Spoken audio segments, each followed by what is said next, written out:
दोस्तों, आज जो कथा हम जानने जा रहे हैं वह एक ऐसे राजा की है जिसने अपनी ही बेटी से विवाह किया। ये कथा उस समय के सांस्कृतिक, धार्मिक और सामाजिक संदर्भों में गहरी धारणाओं को प्रकट करती है। बहुत समय पहले की बात है। एक महान राजा था जिसका नाम राजा मंधाता था। मंधाता एक प्रसिद्ध और धर्मनिष्ठ राजा था जिसकी न्यायप्रियता और महानता के किस्से दूर दूर तक प्रसिद्ध थे। वह सूर्यवंशी पंथ से था और उसकी शासन व्यवस्था में सभी लोग प्रसन्न और सुखी थे। राजा मंधाता ने अपने राज्य को समृद्धि और शांति के शिखर पर पहुंचाया था। उसके राज्य में सभी लोग धर्म का पालन करते थे और हर तरफ शांति का वातावरण था। राजा की एक ही इच्छा थी कि उसके वंश में कोई महान उत्तराधिकारी पैदा हो जो उसकी तरह राज्य का भला करे और लोगों की सेवा करे। मंधाता की पत्नी रानी चंद्रावती एक अत्यंत धार्मिक और पतिव्रता महिला थी। उन्होंने वर्षों तक तपस्या और प्रार्थना की थी ताकि उन्हें एक संतान की प्राप्ति हो सके। उनकी ये प्रार्थना सफल हुई और उन्हें एक सुंदर कन्या का वरदान मिला।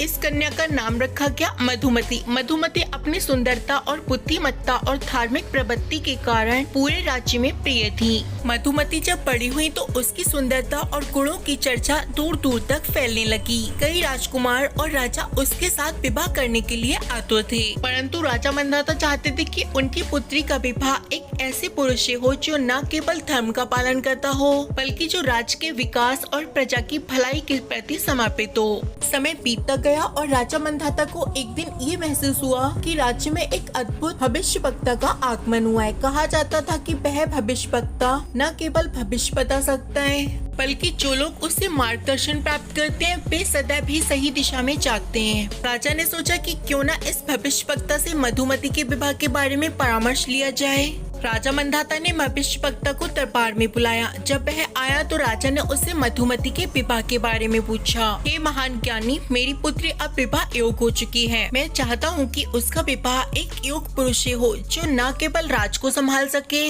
बल्कि धर्म और न्याय का पालन भी कर सके। कृपया आप मुझे इस विषय में मार्गदर्शन करें। भविष्यवक्ता ने कुछ देर ध्यान लगाया और फिर अपनी आंखें खोली। उसने कहा, हे राजा, तुम्हारी पुत्री का भाग्य अत्यंत अद्वितीय है। उसका विवाह किसी साधारण व्यक्ति से नहीं हो सकता। वह तो खुद देवताओं की कृपा से उत्पन्न हुई है और उसका वर भी विशेष होगा।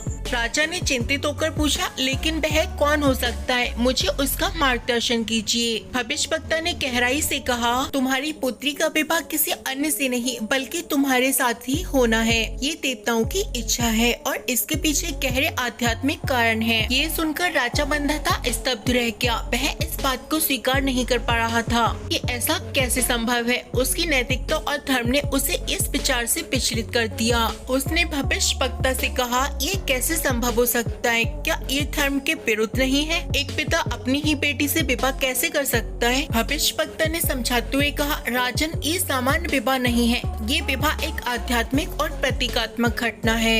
इसके पीछे देवताओं की इच्छा और राज्य की भलाई छिपी है। यदि तुम इस विवाह को स्वीकार करते हो तो तुम्हारे राज्य में शांति और समृद्धि का वास होगा। ये विवाह शारीरिक या सांसारिक दृष्टिकोण से नहीं बल्कि आध्यात्मिकता से जुड़ा है। राजा मंधाता के मन में फिर भी संशय बना रहा। वह इस द्वंद से जूझता रहा क्योंकि एक ओर उसे अपने धर्म का पालन करना था तो दूसरी ओर समाज और परिवार की मर्यादा भी थी। उसने सोचा कि यदि वह इस विवाह को स्वीकार करता है तो राज्य की भलाई होगी, लेकिन समाज और प्रजा के सामने वह क्या उत्तर देगा। अंततः राजा ने ये निर्णय किया कि वह राज्य की भलाई के लिए एक कदम उठाएगा। उसने अपने द्वंद और आत्म संघर्ष के बाद ये निष्कर्ष निकाला कि एक राजा के लिए उसका धर्म और कर्तव्य सबसे महत्वपूर्ण होता है। समाज और प्रजा की भलाई के लिए उसे ये निर्णय लेना होगा। राजा मंधाता ने देवताओं की आज्ञा का पालन करते हुए अपनी पुत्री मधुमती से विवाह किया।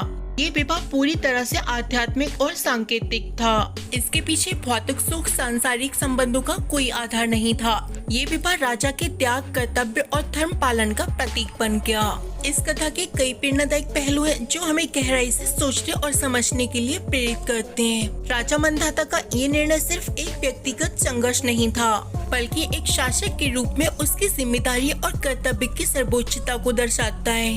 इस कथा का सबसे बड़ा संदेश ये है कि एक शासक या व्यक्ति का कर्तव्य सबसे महत्वपूर्ण होता है। राजा मंदाता ने अपने व्यक्तिगत द्वंद्व और समाज की मान्यताओं से ऊपर उठकर राज्य की भलाई को प्राथमिकता दी। हमें भी अपने जीवन में कर्तव्य को सर्वोपरि मानना चाहिए, चाहे परिस्थितियां कितनी भी कठिन क्यों न हो।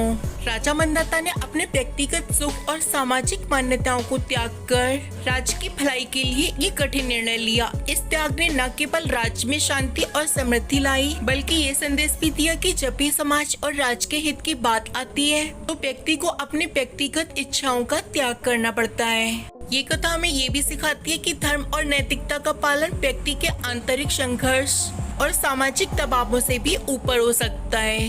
राजा मंदाता ने अपने धर्म और कर्तव्य का पालन करते हुए वह किया जो आवश्यक था, भले ही वह समाज की सामान्य मान्यताओं के विरुद्ध हो। इस कथा का एक और महत्वपूर्ण पहलू ये है कि इसमें विवाह को केवल भौतिक या सांसारिक दृष्टिकोण से नहीं देखा गया, बल्कि इसे आध्यात्मिकता और प्रतीकवाद के रूप में समझा गया। कई बार हमारे जीवन में ऐसी परिस्थितियां आती हैं जहां हमें सामान्य दृष्टिकोण से ऊपर उठकर गहराई से सोचने की आवश्यकता होती है। राजा मंदाता और मधुमती की एक कथा एक पौराणिक और धार्मिक प्रसंग के रूप में अद्वितीय है। इसमें हमें ये सिखाया जाता है कि व्यक्ति को अपने जीवन में कर्तव्य, त्याग और धर्म का पालन कैसे करना चाहिए। राजा मंदाता का निर्णय हालांकि कठिन था, परंतु ये राज्य की भलाई और समाज की उन्नति के लिए आवश्यक था। इस कथा के माध्यम से हमें ये संदेश मिलता है कि जीवन में कई बार हमें अपने व्यक्तिगत हितों और सामाजिक दबावों से ऊपर उठकर उन निर्णयों को लेना होता है जो समाज, राज्य और धर्म के लिए महत्वपूर्ण होते हैं। हेलो सर, कैसे हैं आप सब? अगर आपको हमारा वीडियो अच्छा लगा हो तब प्लीज आप हमारे चैनल को लाइक, शेयर, सब्सक्राइब जरूर करें, जिससे कि आपको हमारे अच्छे वीडियो जल्द से जल्द आप तक जल्दी पहुंच जाए। थैंक्स।